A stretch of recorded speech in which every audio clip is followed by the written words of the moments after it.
Hello and welcome to a Smurp Vision. Today we are looking at Siege, War for Cybertron Trilogy, Seekers, Iron... Oh, sorry, they're just Seekers. So there was that one issue where they went back to Cybertron to find a cure, and there were the Seekers and they rained acid. Oh wait, that one's just called Acid Storm, Iron Storm, Nova Storm.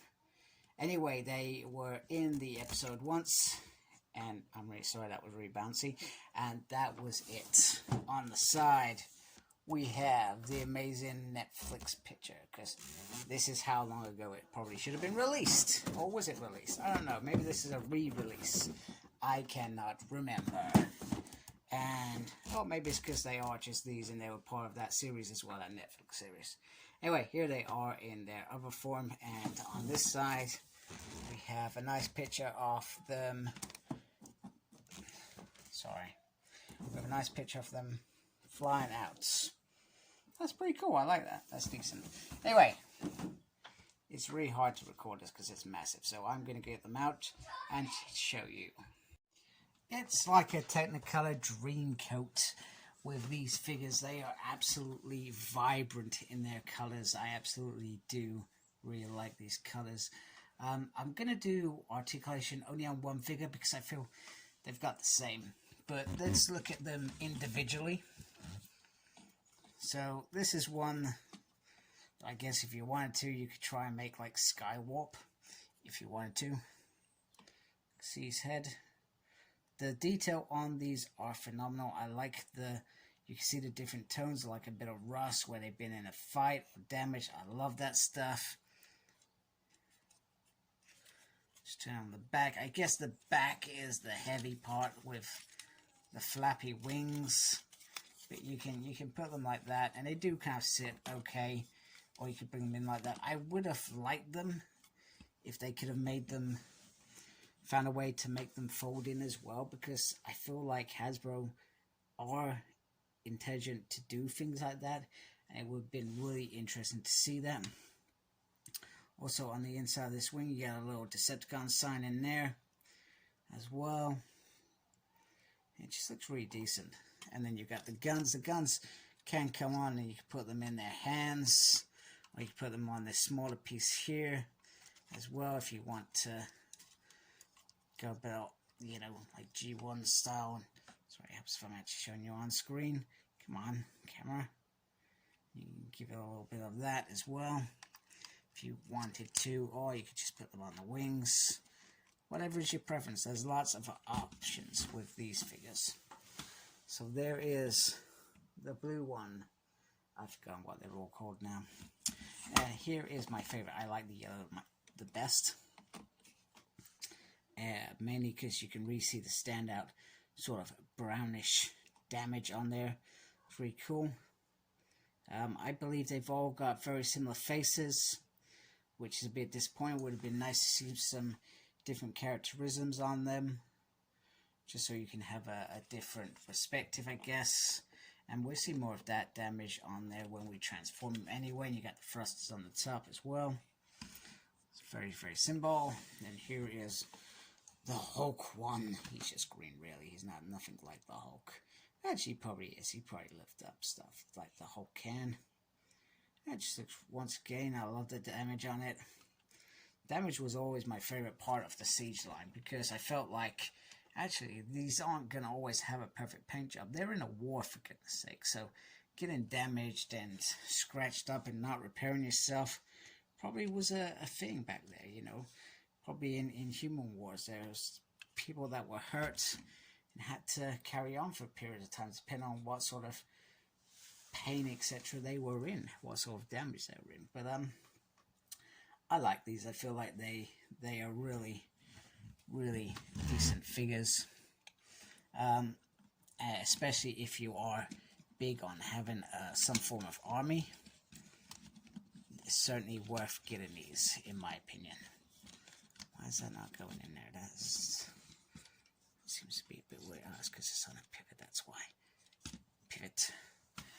So, yeah, there we are. There we have them.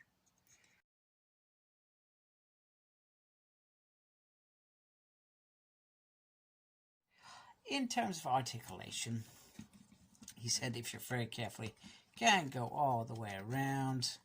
It can go up like that and down like that, but he's just looking at himself. It's on a little like ball joint. The arm has a little butterfly effects, which is quite cool. Other than that, it will always be restricted unless you've got that out to go all the way around. The elbow can go out like that and can go like that, which is pretty cool. Nothing on the hands other than a left and right motion. There is a swivel there, but because of this backpack, you're always gonna find it hard, but I think that's pretty decent. And no ab crunch. He can do the whole splits. He is a machine after all. His legs can come up, but they're always restricted by this bottom bit here. But you can see you can bring them all the way up. There's a little pivot on there, and these can adjust so you can get them into a decent pose. So in reality, you can get them into decent poses if you want to, and that looks really nice.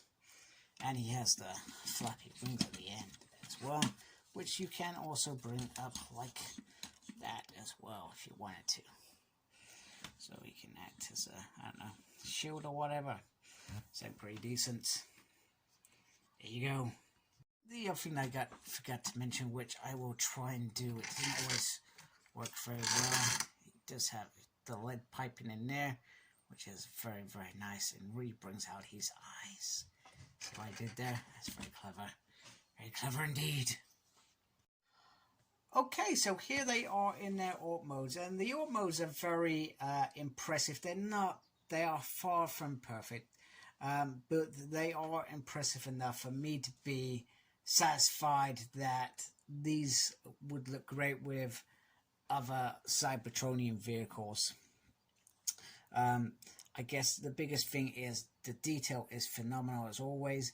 The damage on these look great because you gotta remember they're gonna be blasted at, shot at. They got all the things you want from an alien spacecraft. I have seen upgrades which extend this, which I'll be honest with you, I've never gone to try and buy. I guess the biggest gripe with this is gonna be the underneath kibble. It's all this junk here that they didn't find a way to compartment it, if that makes sense, or have something that was folded into the wings that could have extended out just to make it a little bit more comfortable. But in reality, they have created what we call the Pyramid Cybertronian jets, or what I call them anyway. That's what I've always called them.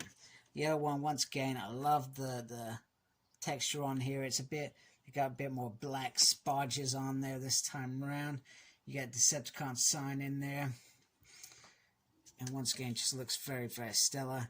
You got the guns that just slot onto there as well. And then we got the final one, the Illuminate Green. And the final version looks absolutely amazing. Just look at that beautiful, beautiful grey and black sparges on there. It just looks absolutely great. And you got the fans on the back, the blasters on the back, and it just looks really, really good.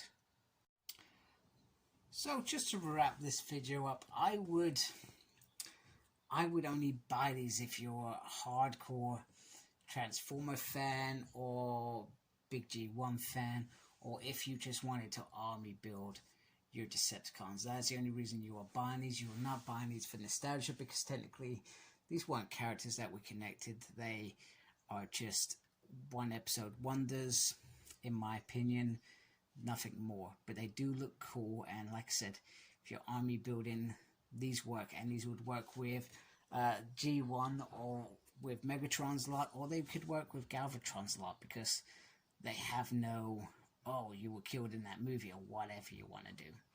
So anyway, that's I think they're great figures. Obviously retools as they are, they work perfectly. Hasbro have done a good job with these, and let's be honest, we wanted these figures for a long time, in a sense, in terms of that Cybertronian mode was very important to some of us. So it's great that they've been released. So very, very happy. Well done, Hasbro. If you like my stuff, please subscribe to my channel. Really appreciate it. Make sure you take care of yourself and embrace the geekiness. Take care, folks. Goodbye.